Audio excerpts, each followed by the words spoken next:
Негізі бар ғой, қазір ашуланып тұрмын, сендермен де ойнамайын ба деп ойланып жүрмін ше. Көңілім қалды сендерден. Сендер жайдарманды жаттап алып ойнайды екенсіңдер ғой сендер. Сен келесің, бәрі сөйтіп ойнайды ғой, деңізі ма? Дайындалып шығасың ғой редактураны өтіп бұяқта. Өздеріңді ақындардың бәрі сурет сала бермейді ғой, дұрыс па? Дұрыс. Бізде қайта намыс бар, біз ешкімнің яқтасына барып квн ойнамаймыз. Мені! Шап!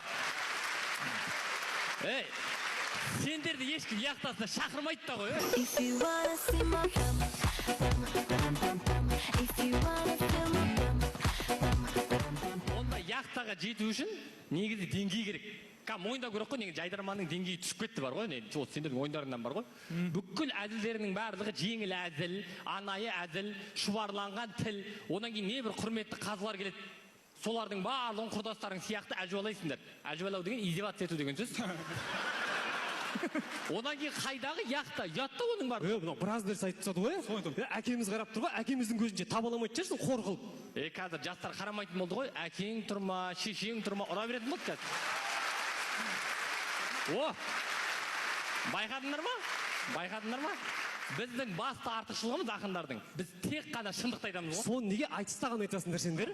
Көтеріліп жоғарға барған мыналар айтыскер емес, айыскер болып кетіп жатыр ғой.